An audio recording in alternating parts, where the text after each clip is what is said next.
স্ত্রীর ছুরিকাঘাতে আহত বিলোনিয়া কৃষি দপ্তরের সহ অধিকর্তা সন্দীপ চক্রবর্তী, তাকে আশঙ্কাজনক অবস্থায় হাসপাতালে ভর্তি করা হয়। বিলোনিয়া কৃষি দপ্তরের সহ অধিকর্তা সন্দীপ চক্রবর্তীর উপর প্রাণঘাতী হামলা অভিযোগের তীর বিলোনিয়া কৃষি দপ্তরের সহ অধিকর্তা সন্দীপ চক্রবর্তীর স্ত্রী বিচিন্তা পালির উপর।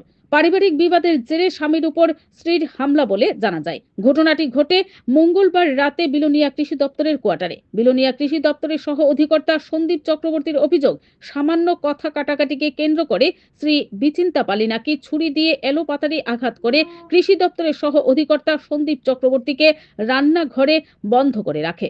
সকালে কাজের মাসে উদ্ধার করে রক্তাক্ত অবস্থায় সন্দীপকে। খবর পেয়ে ঘটনাস্থলে পুলিশ। বর্তমান বিলোনিয়া হাসপাতালে চিকিৎসাধীন Sandeep Chakraborty. Bureau report, BTV Tripura news. আর কি বলবো, আমার শত্রু একজন, আমার শত্রু আর কেউ নেই। মারতে মারতে বেরিয়ে তো হবে না, এর থেকে বড় কিছু করতে পারবে?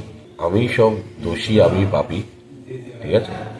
আমার মিসেস একমাত্র এমন একজন পার্সন যার কোনোদিন 11 বছরে দোষ ছিল না।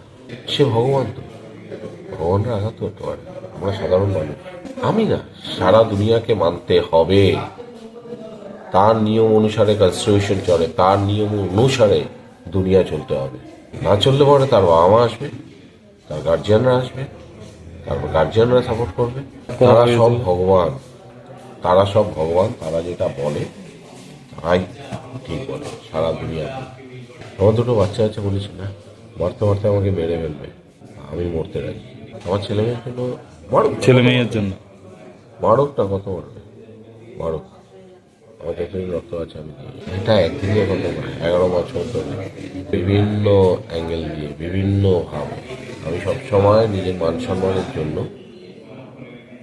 সবকিছু চেপে যাওয়ার চেষ্টা করেছি। আমার তাকে মদ এনে দিতে হয়, সিগারেট এনে দিতে হয়, না এনে দিলে পরে সে রাত 12টার সময় চলে যাবে, আমার মান সম্মান যাতে হানি হয়।